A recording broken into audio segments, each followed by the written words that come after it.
شەڕی ئۆکرانیا بۆ 4 مانگە بەردەوامە و کێشە و گرفتی لە سەرانسەری جیهاندا دروست کردووە هەر لە بەرزبوونەوەی نرخەکانەوە بگرا کە سەرۆک بایدن بە بەرزبوونەوەی نرخ لەلایەن پوتنەوە ناودێری دەکات هەتا دەگاتە قەیرانی خۆراکی جیهانی.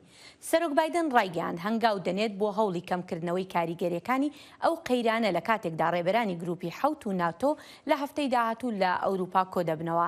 سەرۆک بایدن ڕۆژی چوارشەمە داوای لە کۆنگرێسی ئەمریکا کرد ڕاگررتنی باجی فیدراڵی لەسەر سوتەمەنی بۆ ماوەی 3 مانگ پەسەند بکات تا کڕیاران بتوانن مامەڵە لەگەڵ بەرزبوونەوەی نرخی شتومەک لە ئەمریکا بکەن. لەوە تای هێرشە داگیرکاریەکانی رووسیا لە ئۆکرانیا دەستی پێکردووە نرخی سوتەمەنی لە تەواوی جیهاندا زیادی کردووە لە ئەنجامی سزا سەختە ئابوووریەکانی دژبە رووسیا. بۆ زانیاری زیاتر دەچمە لای هاوکارمان دەخیلی شەمۆ. دەخیل ماندوو نەبی دەکرێت زیاتر باسمان لەم داوای سەرۆک بایدن بۆ بکەیت؟ بله هەلبەت مەبەستایەکی ئەوەکو بەهایان لە بازاران و تایبەتی بەهای نفتی کێم بکە بۆ ئالیکاریە خەڵکی و بکاربن یعنی ئەو هەنێکێژ باری گرانێ لەسەر خەڵکی ji ber vê giraniya li vî demî sifik bike. Ev tiştekî nenûye yanî بۆ demê sê mehan baş li ser sûtemenî bi taybet jî neftê nemîne. Ev bۆ nimûne li 2008 سیناتۆرا wî demî Hillary Clinton û سیناتۆری ku çûye berdilvaniya Xwedê John McCain Arizona pêşniyazeka wesa kirbû. Lê pirs ew ku şareza dibêjin diyare ev کاریگەرییا wê nabe yan kêşeya mezina aborî û giraniyê çareser nake. Lê dîsan wekû me gotî Biden hewleke ji Biden dixwaze tiştekî bike çunku giranî her tê û zêde dibe û tedî pirseke wê karîgeriya xwe hebe li ser hemû siyaseta Amerîka bi taybet jî ku helbijartin li pêş Amerîkana li çend mehên de hatî. باشە هەر دەخیلەر وەکو خۆشت باسە لەوە کە هەڵبژاردن لە پێش ئەمریکا لە چەند مانگی داهاتوودا ئایا هاوکاتی ئەو هەڵبژاردنە دەکرێت کۆنگرێز لەسەر با بڵێن داوایەکی وەهای سەرۆک بایدن کۆک بن؟ هەتانەها مەچ بەرسڤێن یان مەگەلێک بەرسف نەبیسینە لە سەر vê daxwazak û nû têkirin ya Joe Biden lê bû nimûne di nav demokrata bi xwe de hinek dijberî bۆ pêşniyazeka wesa heye. Sînatorê West Virginia Joe Manchin dibêje wî wekû gotî derketiye û dibêje ez ne digel vê proje me yan ez ne gel pêşniyazeka wesa me. Lê dîsan jî wekî me gotî ku mesela komariya bi xwe jî bawer neke komarî niha piştevaniyê li pêşniyazeka wesaya Biden bikin ku taybet jî mesela aborî de ku komarî renga wê bikarbînin wê bikarbînin jî helbete di mesela kempêna hilbijartinên demê nîviyan Kongresê Amerîkî de li çend mehên de hatî. Ev ca pê naşitin ku ev pêşniyaz ser bigritin li Kongresê bê te derbaskirin lê heta niha em tiştekî jê nizanin heta niha tiştekî nû ye diyar çend rojê dahatî divê em xwe bigirîn bizanin kanê باوەریە ڕێبەرین کۆماری دیموکراتان لەسەر vê navê çi be. بەڵێ باشە دەخیل لە ڕووی با بڵێن شارەزایانی ئابووری لەم بارەیەوە هیچیان وتووە پێیان وایە ئەمە کاریگەریەکەیە بێ بۆ باشکردنی ئابووری یاخوو بۆ ڕاگررتنی نرخی سوتەمەنی کە هەتا دێت و بەرزتر دەبێتەوە. ئەو وەسا دەبینن کوون باوەڕ ناکەن یعنی باوریەکە وەسا هەیە و پرسەکە وەسا بە پێنگاوەکە وەسا نایەتە چارەسەرکردن مەسەلا ئابووری مەسەلەکە گەلاکە مەزەنا دەبێژن کوتو بەهایە کەرستەیەکی ڕۆژانە خەڵک بەکار بینە کێم بکی هەفسەنگا بازاری دروست ناکە ئەفیاکی ئادوێژی کێشەین ئابووری تنێ نەگریدای بەهای نەفتێنە بەلکو گریدای پرسین جیهانێنە و نەها دەبن شەڕی ئوکرانیا یەکشوانە و هەلبەتە کۆرۆنا بپێڕە لۆمە Biden dixwaze hindek pêngavan pavêje em dizanin ku çend civîn li pêşwîne li gel Mîrê Erebistana Siûdî li G7 ku wê li Almanya bêkirin heftiya bêtin û NATO jî wê bikarbîne ku karekî wesa bike heta ev mesela neftê بەڵێ بابەتی ئابووری جیهانی و بەرزبوونەوەی نرخی سوتەمەنی بەشێک دەبێت لەو کۆبوونەوانەی سەرۆک بایدن. سوپاس دەخیل. سوپاس بۆتم. Jinên ku li bajarê Zaporîjyayê başûrê Ukraynayê dijîn di çarçoya bernameyeke perwerdehiya şer de fêrî bikaranîna çekên Kalashnikov dibin ji ber û ji bo her êrişeke pêşbîna Rûsyayê xwe amade dikin. Six Sense navendeke perwerdehiya ئەو لە هەیەیە لە باژێر کە تیمەکە پسپۆران بەرنمەیەکە نو سازکردنە بە ئارمانجا فێرکردنا ژنان یا بەکارانینا چەکان. Rêveberiya ku Rûsan li Zaporojye ya Ukraynayê dagirkirî Danîl plan dike ku di daviya vê salê de referandumek saz bike ku tevlî Rusyayê bibe. Karbidestekî Ukraynî ev planê red kir û dibêje nîştecihên xwecihî qet dengê xwe nadin ku tevlî Rusyayê bibin. Ukrayna dibêje her referandumek ku dibin dagirkeriya Rusyayê de were kirin dê neqanûnî be û encamên wan dê jî gendelî çêbin. Di vê navberê de jinên herema Zaporojya perverdeya bikaranîna Kalaşnîkovê ji bo parastina xwe li dijî hêzên Rusyayê digirin. Beriya şer jî min dest bi fêrbûna bikaranîna çekan kir. Min seredana qedên gullebaranê û qedên perwerdeyiyê kir. Min hewil da ku fêm bikim ka ew çi ye? Ez pir têkeldar bûm û niha hewce ye. Em têne vir ku rahênerê xwe bibînîn. Ew me fêr dike ka mirov çawa wîya rast bikar bîne. Me nizanîbû ku em ê çawa çekan bi rêkûpêkî bikar bînîn. Nêzîkî du ji sê parên herêmê dibin kontrola Rusyayê de ye. Beşek ji rûbera başûrê Ukraynayê ku Rusya di destpêka şer de desteser kir, di nav de piraniya parêzgeha Xerson ya cîran ku karbidestên Rûsî li vir ji planên referandumê gotûbêj kirin. Eger Rusya nikaribe tevahiya herêmê bi dest bixe jî ev plana referandumê dike. Zilamên herêmê ji bo parastina xaka xwe tevlî artêşa Ukraynayê bûne. Helbet gava mirov karibe tiştekî bike, mirov çekekî di destên xwe de bigire ew qas nebitirse. Mêrê min di leşkeriyê de ye, bav û birayên min jî leşkerin û gava ew li mal nibin, niha ez dizanim çawa bi destên xwe çekekî hil bigirim û têxim cihêkî din.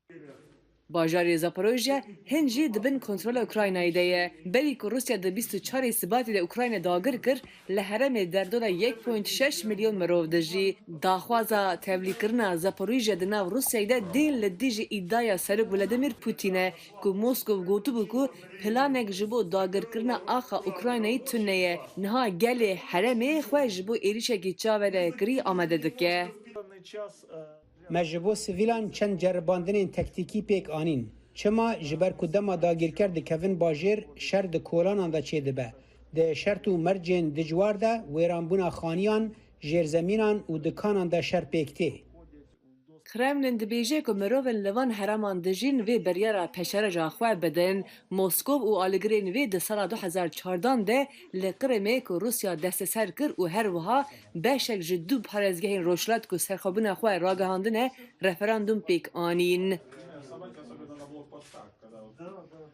بە پەرستنەکانی شەڕی ئۆکرانیا دەچینە لای هاوکار بەڵێن ساڵح بەڵێن سەبارەت بە ڕەوشی شەڕەکان لە ڕۆژهەڵاتی ئۆکرانیا دەگوترێت رووسیا پێشڕەوی کردووە لە چەند ناوچەیەکەوە ئایا ئەم پێشڕەویانە بە مانای کەوتنی شارە گەورەکانی ڕۆژهەڵاتی ئۆکرانیایە؟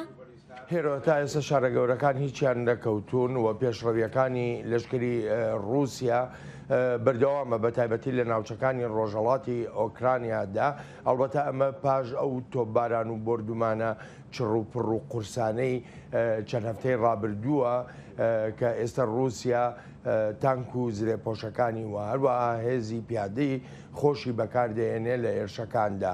درنگانێکی ڕۆژی چوارشەممە لەشکری رووسیا توانیوێتی دەست بگرێ بەسەر سێ گوندی گرنگی استراتیژیدا کە دەڵێن گرنگی استراتیژی لێرەدا مەبەست ئەوەیە زەمینەیەکی بەرفراوان ڕەخسا بۆ لەشکری رووسیا تا بتوانێت تۆپخانەی خۆی بەکاربێنێ و بکەوێتە بردومانکردنی شارەکان. ئەلبەتە بەپێی یەکێ لە راپۆرتەکانی ڕۆژنامەی نیویۆرک تایمز وەکو ئاماژەی پێدەکا ئێستا ئۆکرانیا بە تایبەتی لە ڕۆژهەڵاتی وڵاتەکەدا کەوتۆتە بارێکی قورسەوە و بژاردەکانی بەردەمیشی دەکرێت بگوترێ قورسترن لەو ڕوانگەیەوە یا ئەوە تا دەبێ لە بەردانەواندن بکرێ یا ئەوە تا دەبێ هێزە سەربازیەکانی ئۆکرانیا بکشێنەوە. بەڵێ لە کۆتایی ئەم هەفتەیەدا بڕیارە کۆبوونەوەیەکی لووتکەی وڵاتانی کۆمەڵی حەوت بکرێت لە ئەڵمانیا. چی چاوەڕوان دەکرێت لەم کۆبوونەوەی بۆ ئۆکرانیا؟ ئەوەی کە گەورە کاربەدەسا بە تایبەتی لە کۆشکی سپی ئاماژەی پێدەکات لەم کۆبوونەوەیدا ژمارەیە پێشنیاز تاوتوێ دەکرێت بۆ فشاری زیاتر خستنە سەر رووسیا. ئەلبەتە لەو فشارانە پێدەچێت کە سزای تریژ ئامادەکرابێ لەسەر ئاستی ئەو وڵاتانی کە ئەندامن لە کۆمەڵی حەوتدا ئەمریکای، فەڕەنسای، بەریتانیا، کەنەدا، ژاپۆن، ئیتالیا، ئەڵمانیا، ئەمانە هەموو بەیەکەوە سزای قورستر بسەپێنن بەسەر ڕژێمەکەی ڤلادیمیر پوتین سەرۆکی ڕووسیادا تا هەر هیچ نەبێ وهای لێ بکەن کە لەو سیاسەتە شەڕانگێزیانەی کە هەیەی پاشەکشە بکە. بەڵێن وەک دەبینین 4 مانگ بەسەر شەڕی سەپێنراوی رووسیا تێپەڕ دەبێت لە ئۆکرانیا. ئایا هێشتا وڵاتانی ڕۆژئاوا هەمان ئەو یەکگرتووی پێشویان ماوە بەرامبەر بە شەڕانگێزیەکانی رووسیا؟ هێرۆ لێرەدا ئەو کۆبوونەوەی کە ئێستا لە وەڵامی پرسیاری دووەم تا ئاماژەم پێکرد ئەو کۆبوونەوەی لوتکەی وڵاتانی کۆمەڵی حەوت هەروەها کۆبوونەوەکەی هاوپەیمانێتی ناتۆ کۆبوونەوە لوتکەیەکەی کە بڕیارە لە کۆتایی ئەم مانگەدا بکرێ لە ئیسپانیا. ئەم دوو کۆبوونەوەیە بەپێی ئەو گرتبوونەوەی کە دەکرێەوە بەپێی بەرنامەی کاری کۆبوونەوەکان جۆرێکە لە پەیام بۆ مۆسکۆ کە هاو هەڵوێستی هاو بەرنامەیی هاوکاری نێوان وڵاتانی ڕۆژاوا نیشانەدا.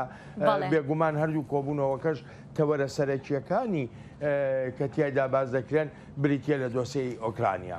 بەڵێ سپاس بڵێن. سپاس سێرۆ.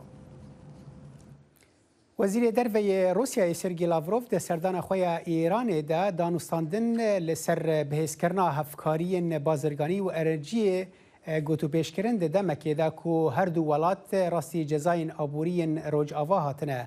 Tehran û Mosko her du jî xwedaniyedekên mezinên nift û gazê ne lê ji ber cezayên ku şiyana hinardekirina wan sînordar dike têne astengkirin. Malpera televizyona dewletê Erb News bêyî ku hirgiliyan bide ragihand ku di dema hatina xwe ya Tehranê de Lavrov bi serok İbrahim Reîsî ra civiya. Erb News got jî ku di serdana xwe ya du rojî de tê çavarêkirin ku dîplomatê payebilindê Rûsî bi rayedarên Îranê re li hevkirina navokiya sala 2015 rewşa Ukraynayê, Sûriye û Efganistanê û xurtkirina hevkariyên bazirganî û enerjiyê gotûbêj bike. Ajansa fermiya nûçeyan Êrnayê ragihand ku Lavrov dê roja pênşemê bi heftayê xwe yê Îranî Hüseyin Emîr Ebdullahiyan re bicive. تیمەکانی بەهاناچوون ڕۆژی پێنجشەمە بەردەوام بوون لەسەر هەوڵەکانیان بۆ ڕزگارکردنی زیندوماوانی بوومەلەرزە بەهێزەکەی ئەفغانستان کە بووە هۆی گیان لەدەستدانی بەلانی کەم 1000 کەس. ئەمەش لە کاتێکدایە کە یارمەتیەکان دەستیان پێکردووە بۆ ئەو ناوچە دووردەستەی ئەفغانستان بەڵام خراپی تۆڕی پەیوەندیەکان و نەبوونی ڕێگاوبانێکی گونجاو کۆسپی لە بەردەم گەیاندنی پێداویستەکان دروست کردووە. سکرتێری گشتی نەتەوەیە گرتوەکان ئەنتۆنیۆ گۆتێرێش ڕایگەیاند نەتەوەیە گرتوەکان بە تەواوەتی ئامادەیە بۆ هاوکاریکردن، ناردنی تیمەکانی تەندروستی، کەلوپەل، دەرمان، خۆراک و چادر بۆ ئەو ناوچانەی کە بوومەلەرزەکە کاری تێکردوون. ڕامیز ئەلەکبەرۆڤ ڕێکخەری کاروباری مرۆیی نەتەوەیە گرتوەکان بۆ ئەفغانستان بە پەیامنێرانی ڕاگەیاند بەلانی کەم 15 میلیۆن دلار هاوکاری دەست بەجێ پێویستە، بەڵام داواکاریەکە زیاتریش دەبێت لە کاتێکدا کە دێت زیانەکان و ژماری قوربانیەکانی بوومەلەرزەکە زیاتر دەبن. وەزیری دەرەوەی ئەمریکا ئانتنی بلینکن ڕایگەاند ئەمریکا دڵگرانە بۆ قوربانیانی بوومەلەرزە وێرانکارەکەی ئەفغانستان. ئەو گوتیشی خەڵکی ئەفغانستان بە زەحمەتێکی زۆردا تێپەڕ دەبن و ئەم کارە ساتە سروشتیە ئەو بارودۆخە مرۆیی خراپتر کردووە کە خۆی لە خۆیدا خراپ بوو. ئەو گوتیشی هاوبەشە مرۆیەکانمان دەستیان بە هاوکاری کردووە لە ناویاندا ناردنی دەرمان و تیمەکان بۆ هاوکاریکردنی ئەو خەڵکەی کە زیانیان پێکەوتووە و هاوکاری ئۆپراسیۆنەکانی تری یارمەتیدانیش دەکەین. گوتەبێژی وەزارەتی دەرەوەی ئەمریکاش نێت پرایس لە میانی کۆنگرێکی ڕۆژنامەوانیدا ڕایگەیاند هێشتا ئاگاداری ئەوە نین ئەگەر تالیبان داوای یارمەتی لە ئەمریکا کردبێت، بەڵام ئێمە لەگەڵ هاوبەشەکانماندا لە کاروباری مرۆییدا لە پەیوەندیداین. جێک سولەیڤان ڕاوێژکار یاسایشی نیشتیمانی ئەمریکاش گوتی سەرۆک بایدن چاودێری پەرەسەندنەکانی دەکات و فەرمانی بە ئاژانسی ئەمریکا بۆ گەشەپێدانی نێونەتەوەیی و ئاژانسەکانی تری فیدراڵی کردووە بژاردەکانی وەڵامدانەوەی ئەمریکا بۆ هاوکاریکردنی ئەو خەڵکە هەڵبسەنگێنن. ئەمریکا سەرچاوەی متمانە پێکراوی هەواڵ و زانیاری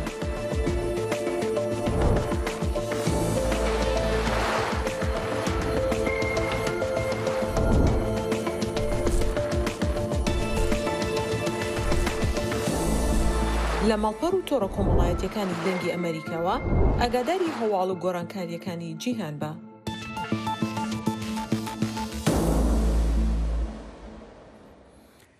سەرۆکە ترکیە ڕەجەب تایب ئەردوغان ڕۆژە چارشەمێ گوت و ترکیە دێ هەلوەستا خۆیان لە هەمبەر داخوازن سوێد و فینلەندا یەن تەبلیبوونە ناتۆیە نەگوهرینە حتا کو ئەو دێ تێکوشینە دژی تەرۆرێدا گاڤێن زەلال و وەربچاو و بریاربر ناوێژن پشتی بە 10 ساڵان بێئالیبوونا لەشکەری شەڕێ رووسیای لە یوکراینایە هشت و سوێد و فینلەندایە دێ گوڵانێدا سەریلیدانە تەبلیبوونە هەفبەندیە بەرەوانیە ڕۆژئاوا بکەن لێ ئەو ڕوبەڕووی ڕەتکردنا ترکیە بوونە بە ئیدیایە ئەو پشتگیریە وان ژێ کۆمێن تەرۆریسترە دەناو دەژی پەکەکە و یە پەگە لە سووریە هەفکاری مەبەلێن ساڵح ئاگاهی بهتر هەنە.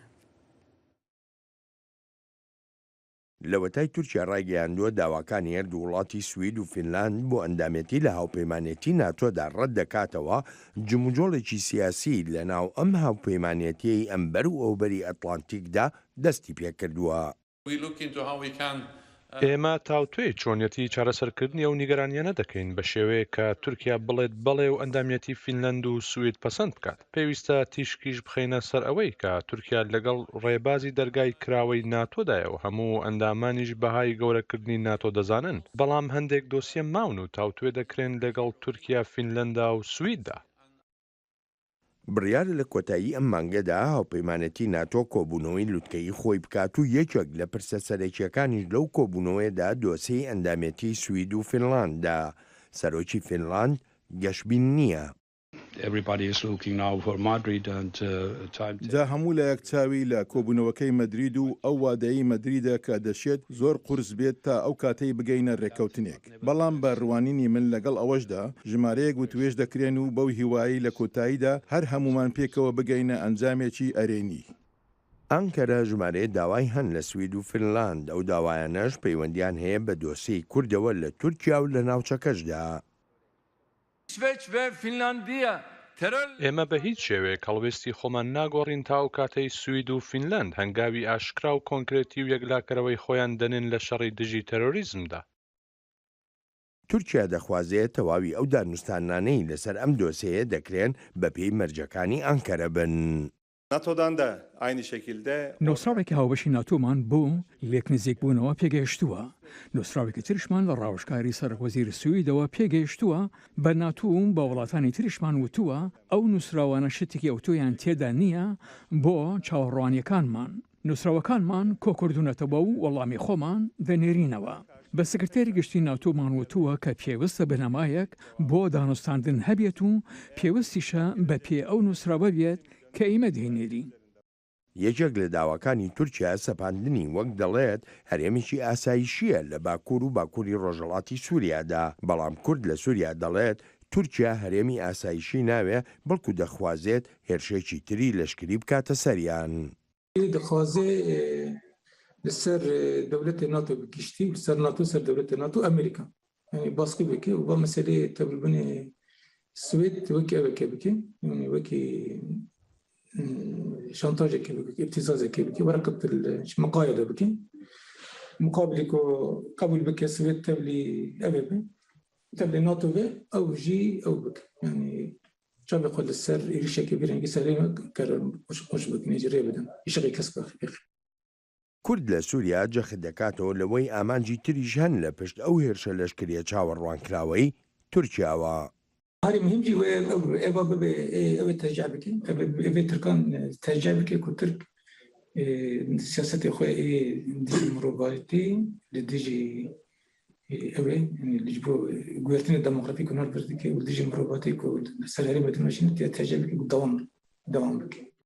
هاوکاتی ئەم هەڵوێستانەی تورکیا باسوخواسێکی زۆری ژاتوونەتە ئاراوە سەبارەت بەوەی بۆچی ناتۆ هەڵوێستێکی یەکلاکەرەوەی نییە بەرامبەر بە تورکیا لە کاتێکدا ئەو وڵاتە کێشە و سەرێشەیەکی زۆریشی بۆ ناتۆ ناوەتەوە. There's no procedure in NATO for excluding a member. هیچ ڕێو شوێنێک نییە ناتۆ ئەندامێکی خۆی دەربکات. هەندێک وتوێژمان بیستون سەبارەت بە دەرکردنی تورکیا. بۆ نمونە لە ماوەی ڕابردوودا سەروتارێک هەبوو سیناتۆر جۆ لیبرمان نووسی بووی. وتوێژی نافەرمی هەن لەسەر ئەو چۆنیەتی پشتکردنە تورکیا. بەڵام ئەگەر ئانکەرا سوور بێت لەسەر ڤیتۆکەی ئەوە ناتۆ ڕێگایەک دەدۆزێتەوە بۆ پشتیوانی سوید و فینلاند لە دەرەوەی ئەندامەتی فەرمیدا. هەندێشی کەرەوە لەو بڕواایەدان ڕەجەب تەیب ئەردۆغان سەرۆکی تورکیا لە ڕیف شارەکانیەوە دەخوازێت ئەمریکا و ناتۆ متمانەی سەر لە نوێ هەڵبژاردنەوەی پێبدەنەوە لەو دەنگدانەی بڕیارە ساڵی 2023 بکرێت. چاودێر ئاماژەش بەوە دەکەن دەشێ ئەو هەڵبژاردنە پێش بخرێت بۆ مانگی 11 داهاتوو. وزیر دەرەوەی ئیسرائیل یایر لاپید سەردانا تورکیە دکات دەمەکێدا کو وەلی عهدی عربستانە سعودی محەممەد بن سلمان جی دۆ سەردانا تورکی کرد و بە سەرکردەیەن وی وڵاتی را کۆم بوو ji بۆ ئەگاهین داوی و شیرۆڤەکردنا van سەردانان ها هەفکارên me ئوزلامیا ساک ji navenda nûçeyên dengê Amerîka û peymanêrê me li Enqerê Eyûb Demîr bi me rane dema we her duwan jî baş Eyûb agahiyên dawî li cem te çi ne divê derbarê de.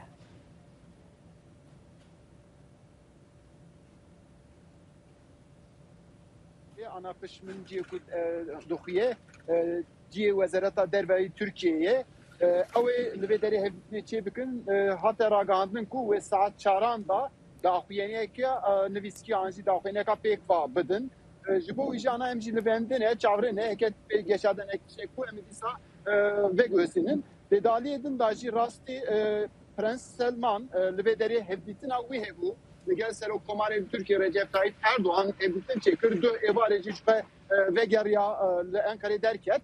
Li vê derê rastî xeta dîplomasiyê wexta ku em temaşe dikin gelek xurt e yani di alî da hevdîtinê ku tên çêkirin tevahî li ser ewlekariyê li ser bazirganiyê dîsa li ser turizmê geşteriyê derdikevine pêş li vê derê de dikarim bêjim ku ev hevdîtinana bi vê nevê li Tirkiye jî dibe sedema hûn gotûbêjan jî li vê alî da tiştekî giring jî ew e ku Tirkiye dixwaze ku têkiliyên xwe yê ku berê da em bêjin lawaz kiriye wan têkiliyan xurt bike him de hevdîtina Selman da him jî vê hevdîtina wezîrên karên deriyê İsraîlê da jî evana derdikevine pêş.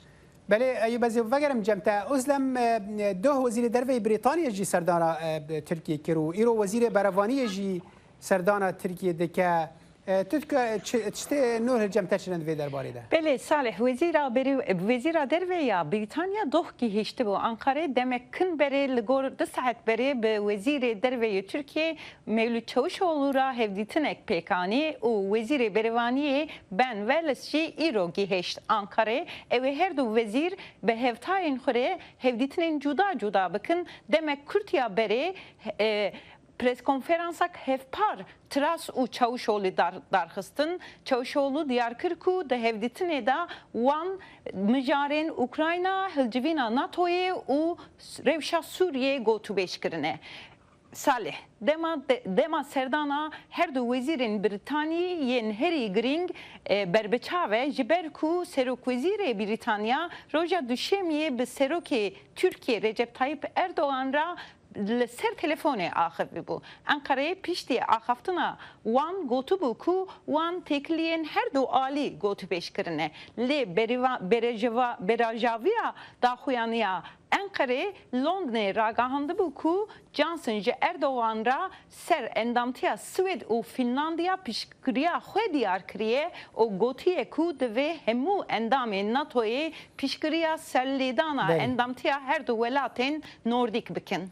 باشە ئەزلەم ئەس باوەرم ئیرۆژی جیگرێ وەزیرê خەزینەیە ئەمریکا لە تورکیەیە ئەو ji بۆ چی لورە wê behsa çi bike Belê tê ragahandin ku tevî ku daxuyaniyên rojeva hevdîtina alîgirê wezîrê xezineya Amerîka nediyaret li gor çavkaniyan tê gotin ku ew ê Fikarên rêveberiya Biden ji hikûmeta Erdoğan ra were ragahandin fikarên çi fikarên ku herikandina diravên Rusî piştî toleyan li Türkiye û binpêkirina ihtimala binpêkirina toleyên welatên Rojavayî dijî Rusya.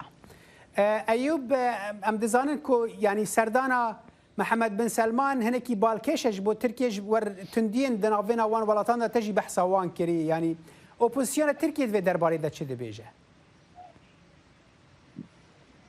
سالا شخواه هاتنا سلمان سری داجی هما اپوزیسیون رخ نکر yani تی زانین که 2 سال بری جمال کاشقچی ve deri yani İstanbul'e ketibu Balyoskana Suudi Arabistan uca rekadını ciderine ketibu at bu kuştun Türkiye dibi vari da Suudi Arabistan gellek tevanbarci kiri bu tişten tunci gotu bu le iro em kava temaşelikin hevzitinin Türkiye ve Suudi Arabistan kete kardın jiboji yani opozisyon ve Revşa Erdoğan tebayi rehmedikin dibejin ku yani duh ve vahad got iro em dibinin ku yeku hunjera dibejin ku jere hun deste wi anadigrin jiboji yani ve evahane hatınawi د عالین دن داجی ام بیجن پاسپورین کو د سروی او د مسئله د سکن انت بیجن کو به تباهی به البجارتن واجی گرینده روشا ابوریا ترکیه وا گرین گریدا یه جبو ویجی حاتم بهنه که وی شکلیجی ته دیار کرن باش ایوب یعنی سردان افقس دیپلمات د روجان دا یعنی ما بحث سردان وزیر درفیا بریتانیا کر وزیر بروانی بریتانیا وزیر درفیا اسرائیل محمد بن سلمان افتف گرا گشت دیپلماتیک ل ترکیه چاوتی خوندن اگر تو کورتی برسوی بدی yani وهاي تدي تيكلين تركيا لجلك دران خراب بوبو تي ديار كرنكو تركيا دخوازه كو دوان تيكليا دا نودا ساز بك تيكليا قرط بك جبوكو لبيشيا تركيا جساله كي كيمتر هلبجاتن مايه تركيا نخوازه كو راستي استنگيا به بله پیامنیر مال انخری ایوب دمیر و هفکار ما ازدم یاساکی جه ناوندن و چه دنگ امریکا گلک سپاس بودم آوا لگوندی خاشکانای سربەشاری وان ڕۆژی یەکشەمە ژمارەیەک لە هێزەکانی ئاسایش پیاوێکیان لە ماڵەکەی خۆیدا دەستگیر کرد دیمەنی ئەوەی سەربازەکان تەقەیان بە ئاسماندا دەکرد بۆ هۆی تووڕەبوونی گوندنشینەکان و ڕێکخراوەکانی مافەکانی مرۆڤ و چەندین پارتی سیاسی.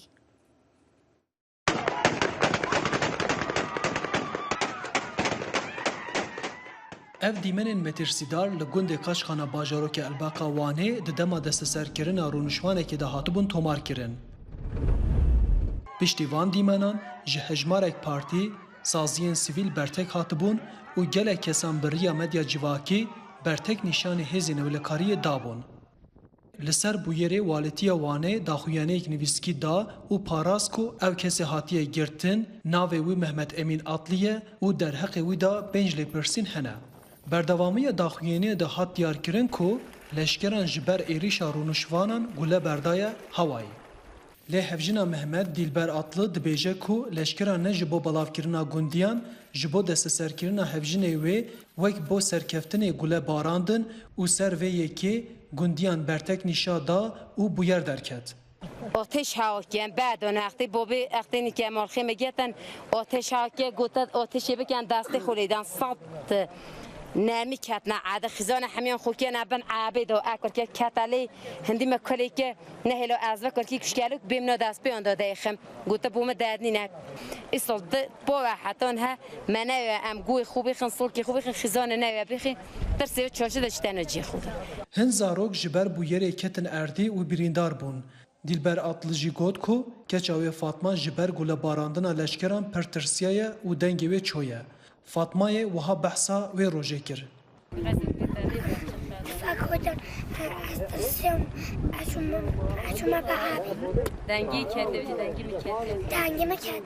Walîtiyê her wiha di daxuyaniya xwe da behsa tundiya li dijî jinan nekiribû. Lê Atlı parast ku li hember wan û zarokan tundiya leşkeran pêk hatiye.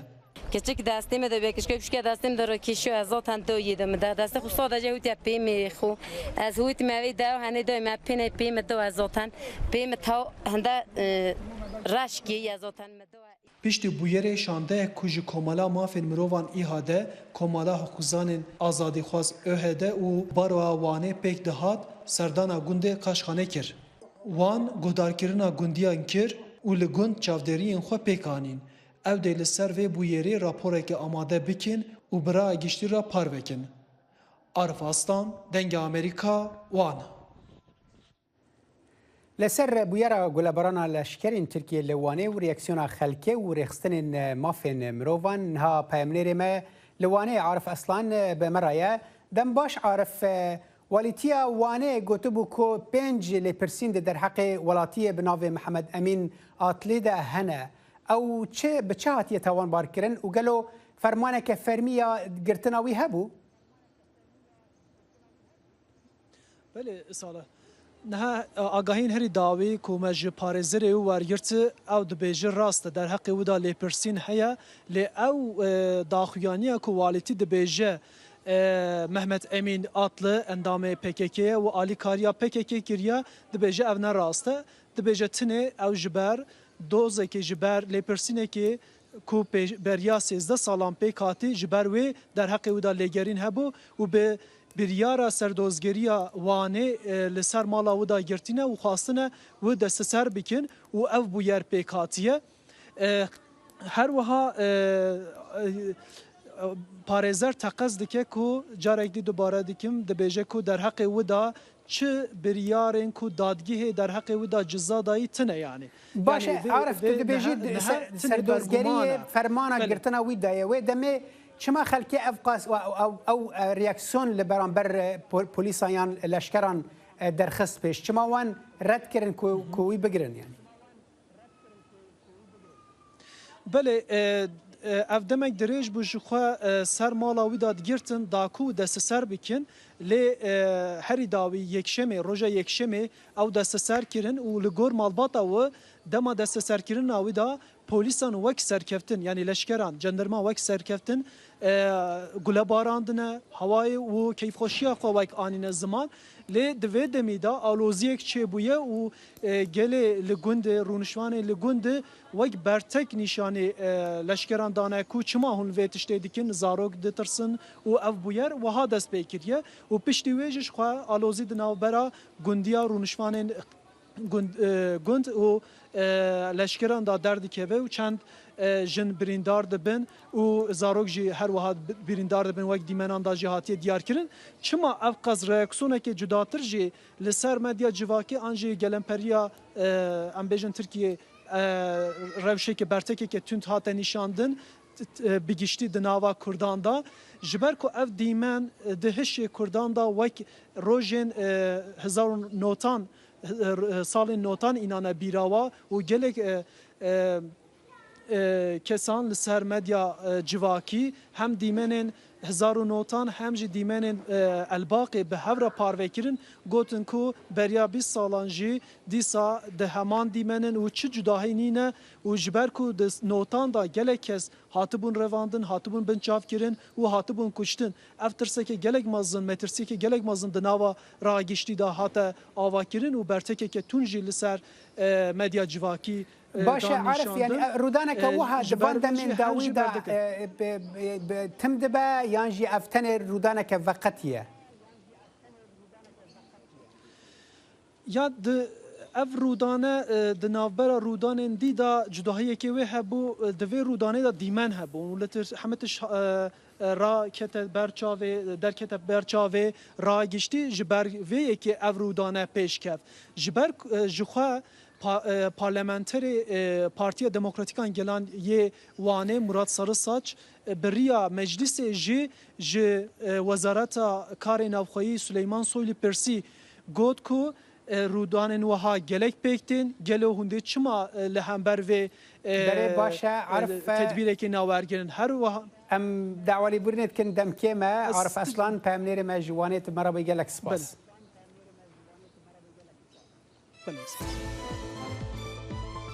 برنامه هفترنگ برنامه کنری یا بشی کردی لدنگی امریکایی از لقمان احمد هر دو هفتی جارکی و دبم گرکی ناو اختی چاندو نرارنگی بمرانه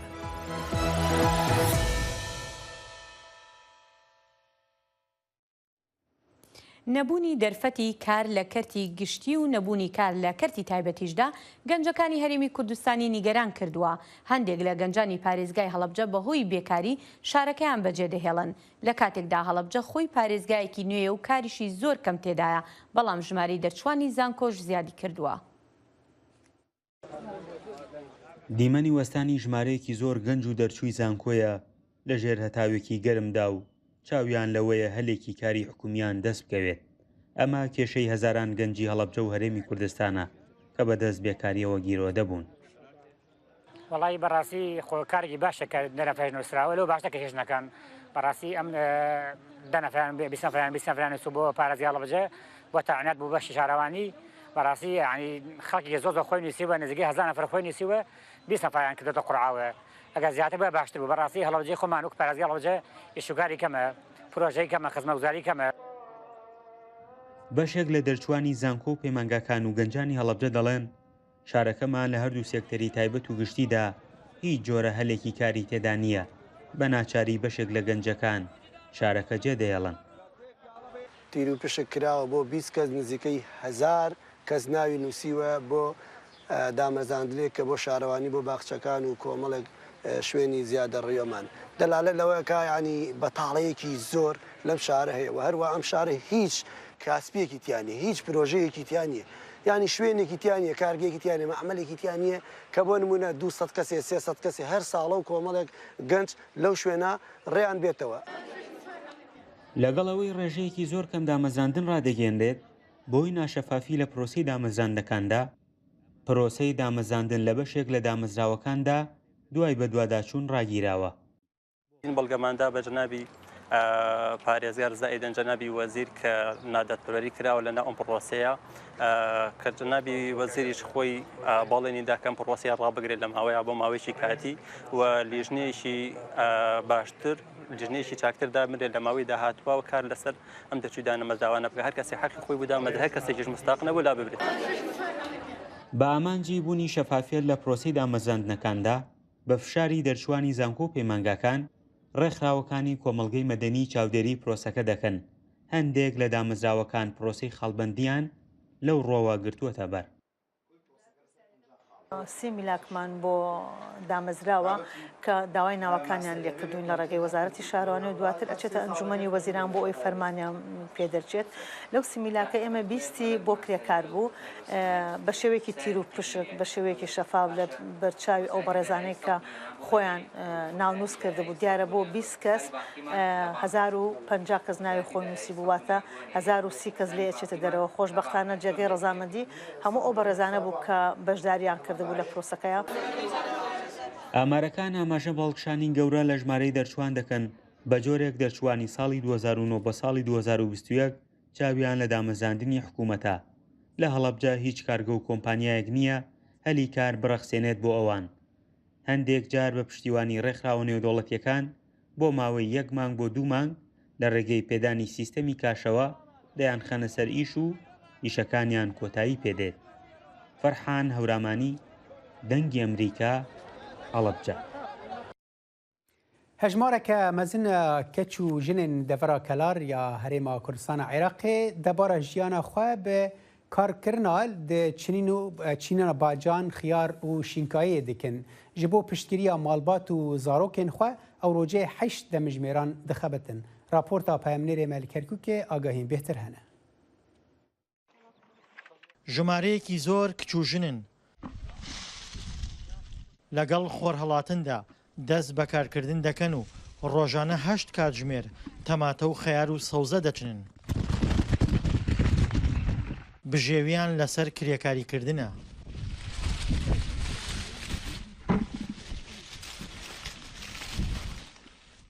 تقریبا 42 نەفەرین 10 ساعات 5 وەکێنە ناو ئیش هەتا 8:30 ئیشەکەن دوایەوە ئەڕۆینەوە 10 ساعات یەکەوە هەم دینەوە بۆ ناو ئیش تەواوێکن 10 ساعات 6 تەواوێت ئیشەکە هەم ئەڕۆینەوە ئیشەکانمان تەنیا بۆ 1 نەفەر نییە بۆ 6-7 نەفەر ئیشەکەن. ئەم کچوژنانە وەک خۆیان دەڵێن بە ڕەنج و مانوبوونی خۆیان بژێوی پەیدا دەکەن و چاویان لە دەستی حکوومەت نییە. ڕوابکە لە مەعاشەکەی حکوومەت زۆر باشترە. ئێمە ڕۆژانەمان 20,000 دوو تاقتین یانزای مانگی چنیەکە تقریبا 900,000 دینارەکە وانە ئێمە چارە دەست حکوومەت بکەم لە برسیان برم. بە درێژایی ڕۆژ بە 20,000 دیناری عراقی کار دەکەن. بەو پارەیە ڕۆژانە دەستیان دەکەوێ خەرجی ڕۆژانەیان دابین دەکەن. ماڵۆ مناڵی خۆم و دەبەرەوە کەس لە خەڵک پار نەکەم و لەگەرەوە ئەحتیاج نەوم و شتێوە قەرز نێرم و قارەکەی بدەمە ئایسم کرێکایە ڕۆ یارەوە 10,000 شەکەم یارە ڕۆمای دەمەم بەقام ڕێکەکە ئەرەمڕێقیش بکات شکایەتەوە نەگران بوو. ئەم ژن و کچانە ماوەی چەندین ساڵە پێکەوە بۆ کارکردن دەردەچن و هەمیشە پێکەوە لە پەیوەندیدان. من کرێکاریەکەم پیاوەکەشمە کرێکارە ئایتر وەردوکمانەوە دوو مناڵمان خاوەن دوو مناڵین ژێ ژیان ماوە کرێکاریە ڕاتەڵە. کارکردنی کچان و ژنان لە هەرێم هاوکاتە لەگەڵ ئەو قەیرانە دارایی بەرۆکی هەرێمەکەی گرتووە کە دابینکردنی بژێوی سەختتر کردووە. دڵشادەنوار دەنگی ئەمریکا گەرمیان.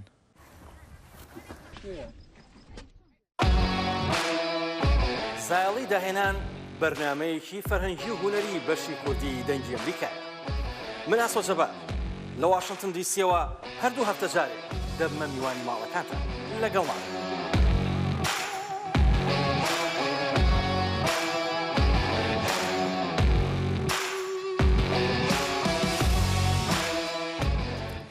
ji ber ku welatê Efyopyayê di ziwabûna herî xiraba 10 salan li Efrîqya re derbas dibe, rûniştvanên bakurê herêma Afar neçar dibin ku ava qirêj ya çem bikarbînin. Berpirs û grûpên alîkariyê dema derfet hebe tenê dikarin kamyonên avê peyda bikin û bijarên kêm ji şîniyên herêmê re dihêlin. Vê raportê agahiyên bêhtir hene. ئەم چەمە پیسە لە ڕووباری ئاواشی ئەتیۆپیا سەرچاوە دەگرێت کە خەڵکی ناوچە بۆ ژیان پشتیان پێبەستووە و سەرچاوی سەرچیانە بۆ خۆشوشتن شوشتن بەگشتی چێشت سازکردن و خواردنەوە. ئەتیۆپیا تووشی خراپترین وشکە ساڵی بووە کە لە ماوەی 40 ساڵان لە لووتکەی ئەفریقای داوە و ئەو هەریما ئافراشی لە باکوور گرتووەتەوە. ئایشا عەلی خەڵکی سەمێرا دەڵێت ئاوی خاوێن شتێکی نایابە کە ناتوانن وەدەستی بێنن. نەوەی مەگالە لە نێکاکرد. منداڵەکانم بەهۆی نەخۆشی پێستەوە تووشی ئازار بوونەوە هەمیشە نەخۆشن چونکە ئەو ئەوەی ئێمە کەڵکی لێ وەردەگرین خاوێن نییە. تەنانەت هێندێک منداڵ بەهۆی ئەو ئاوە ناساڵمەوە دەمرن. خەدیجە حەمیدە لە پەنا ڕووبارەکە دەژیت و دەڵێت منداڵەکانی ئەویش بەهۆی ئاوی ناپاک تووشی نەخۆشی و دەرد بوونە. ئەوە تەنیا بژارەیەکە کە هەمانە هەموو منداڵەکان و بنەماڵەکانی ئێمە کەڵک لەو ئاوە وەردەگرن. بەڵام ئەوە تەنیا خەڵکی گوند نین کە بەهۆی نەبوونی ئاوی خاوێن تووشی ئاستەنگ بوونەتەوە. نەخۆشخانەی دووپتی کە تەنیا نەخۆشخانە لە ئەفرا کراوەتەوە گەلێک نەخۆش ڕووی تێدەکەن. دکتۆر یوسف محەممەد کە ئەرچی بەرپرس بەڕێوە دەبات دەڵێت ئەوان بەهۆی کەمبوونی ئاو لە تنگانەدا. جاری وایە ئەومان دەست ناکەوێت. جاری وایە هەندێک نەشتەرگەری گرنگ بە هۆی نەبوونی ئاو ڕدەگرین یان وە دوایە خین. لە شوێنی نەشتەرگەری توشببوونی نەخۆشی هەیە چونکە ئاوی پێویستی لێ نییە. ئەو نەخۆشانی دێنە ئێرە لە ئاوی باران کەڵک وەرەگرن. ڕووبارێت لە ئەو نزیکانەیە خەڵک ئاوەکەی بەکاردێنن کە نەسەلامەتە و نەخاوێنیشە. ئافیسی ئاو لە هەرمی ئافرا دەڵێت تووشی ئاستەنگن کە کەمی ئاو چارەسەر بکەن. بە فلۆراید مکنات چەندین چاڵان هەڵکەندووە بەڵام بەهۆی نەبوونی مادەی فلۆراید نەمانتوانی کەڵکیان لێوەربگرین چونکە پلەی ئەو مادەیە کەمترە لە پرەی دیاریکراو لەلایەن ڕێکخراوی تەندروستی جیهانیەوە بووە و بە ناچاری دامان خستن. خەرجی پاکردنەوەی ئاوەکەش کە زۆرە و لە توانایی ئۆفیسی ئێمە بەدەرە. کاتێک ئەو بە کامیۆن دێت خەڵک ئاسوودە دەبن کە لەلایەن گروپەکانی یارمەتی دەرەوە حکوومەتی ئەو هەریمە دابین دەکرێت. پێشتر ئەومان دەکڕی و لە ناوەندی شار دەمانهێنانەوە بوتڵێکی ئاو 40 سنت بوو. هەم گران بوو هەم مرۆڤی ماندوو دەکرد بەڵام ئیستا ئاوی خاوێنمان هەیە و ئەوەش بۆ ئێمە باشە. بەڵام ئەو ئاسوودەبوونە تەنیا کاتیە لە دەمێکدا لۆریەکان ئاویان زوو تەواو دەبێت و خەڵک دەبێت چاوەڕێی کامیۆنی تر بن یان ناچار دەبن مەترسی بەکارهێنانی ئاوی ڕووبارەکە بگرنە بەر. لێ هیرۆ براسی دیارە هشکبوون زوابوون بویە پرسیرێکێکە جیهانی ینی تێباڵا من ئەزارۆک بووم لە کۆبانیە ئەف دەشتا سروجێ تەفدا شینکایی بۆ خیار و تەماتە و خەلکێ دەشان ئەها تشتێک جوان نەمایە مەخوا. بەڵێ ئەمەش وەکو زانایان ئاماژەی پێکەن بەشێکە لە گۆڕانکاری کەش و هەوا کە ڕووی داوە. بەێ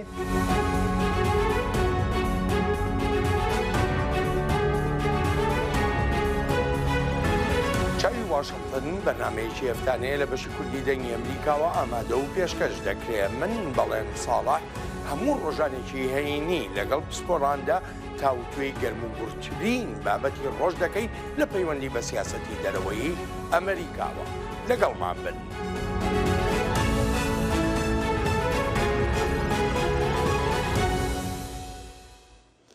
تەکنۆلۆژیای ناسینەوەی دەموچاوەکان دەشێت ڕووی شەڕ بگۆڕێت. زانیاری زیاتر لەم راپۆرتەدا ببینن.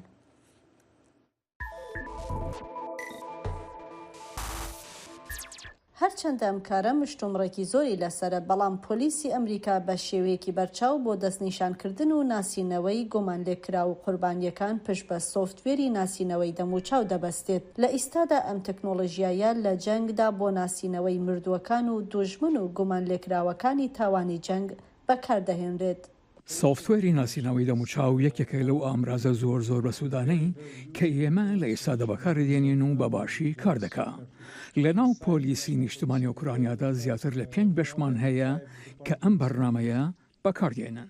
کلیر VOAI کۆمپانیایەکی سۆفتوێری ناسینەوەی دەموچاوی ئەمریکاییە کە ڕێگە بە بەرپرسانی ئۆکرانیا دەدات داتاکانیان کە بریتیە لە وێنەی ملیاردها دەموچاو بەکار بهێنن بۆ پشکنینی ناسنامەی سەربازانی رووسیا. کۆمپانیاکە وێنەکان لە سایتەکانی وەک فەیسبوک و ماڵپەڕە گشتیەکانی دیکە کۆ دەکاتەوە، لە نێویاندا لە سایتەکانی سۆشال میدیای رووسیا. ئەوان وێنەی دوو سەربازی کوژراویان هەبوو کە تەنها یەکێکیان ناسنامەی هەبوو، ئەوی دیکەیان ناسنامەی لەسەر نەبوو. بۆیە لە ڕێگای وێنەکەیەوە لە ناو سیستەمەکەدا توانیان دەستنیشانی بکەن کە کێو و هەروەها توانیان پرۆفایلی سۆشال میدیا ئەو کەسێک کە ئێستا مردووە بدۆزنەوە. تانتات دەڵێ ئەگەر خەڵک بزانن لە کۆتاییدا ناسنامەیان لە ڕێگای وێنەکەیانەوە دیاری دەکرێت کە لەلایەن مۆبایلێکەوە گیراوە، لەوانەیە ئەو تەکنۆلۆژیایە وەک ڕێگریەک لە تاوانەکانی جەنگ بتوانێت کار بکە. بەڵام بەرنامەی کلێرڤیۆ لە ئەمریکا بەهۆی چۆنیەتی بەدەستهێنانی وێنە و چۆنیەتی بەکارهێنانی بەرنمەکە مشتومڕی زۆری لەسرە. مۆدیلە بازرگانیەکەی ClearView.ai ئەو داتایانەی دەموچاوت کە ڕەنگە لە ئەلبومێکی ئۆنلایندا یان لەسەر ئەکاونتەکانی سۆشیال میدیات کە بە مەبەستێکی زۆر جیاوازتر دروست کردوون کۆیان بکاتەوە و دواتر بەکاریان بێنێت بۆ ناسینەوەت. ڕەخنەگەرانی کلێرڤیۆ داوای یاسایەکی تونتر دەکەن بۆ بەکارهێنانی ئەم تەکنۆلۆژیایە، بەڵام بۆ ئەوانەی بەرەنگاری دەڕەندەیەکانی جەنگ دەبنەوە، سۆفتوێری ناسینەوەی دەموچاو ئەمرازێکە بۆ مانەوە و بەردەوامی کارەکەیان. لە جاپۆنی حاکمی ئۆکیناوا دێنی تەماکی ڕۆژا پێنجشەمێ گوت کۆ ئەوێ بەردەوام بن سەر پێشکەشکردنا پشتگیریە مرۆڤایی ji بۆ یوکرانیای دناو دەژی وەرگرتنا پەنابەران. تەماکی د مەراسیما بیرانینا بەداویبوونا شەرێ ئوکیناوایەدا ئاخافتنا خوایەکر جاپۆنێ ڕۆژا پێنجشەمێ سالڤەگەرە هەفتێ و هەفتان یا شەرێ ئوکیناوا ڤەژاند کۆ یەک ژێ شەرên هەری خوێنیên شەرێ جیهانیê دویەم بوو لە گرava başûrê welêt di wê şerî de dora 200,000 kes hatin kuştin ku nêzîkî nîvê wan rûniştvanên Okinawa bûn. ئەنیتا ئالڤارێزی مەلەوان توانرا لەلایەن ڕاهێنەرەکەیەوە دەست بەجێ ڕزگار بکرێت کاتێک لە ناو مەلەوانگەکە لە قارەمانەتی هوەری ئاوی جیهانی لە بوداپێست بورایەوە. ئاندرێ فۆنتێس خۆی هەڵدایە ناو ئاوەکە بۆ ڕزگارکردنی ئالڤارێزی تیمی ئەمریکا کە کەوتە ژێر حەوزەکە. ئەو گوتی زۆر ترسام و ناچار بووم خۆم هەڵدەمە ناو ئاوەکە کە بینیم تیمی ڕزگارکردن هیچیان نەکرد و خاو بوون. بەێ بینێرە هێژا کورد کۆنێکشن لەڤەر بەداویتێ هەر بمینێن دناو خێر و خۆشیێدا. کاتێکی خۆش هەر شاد بن.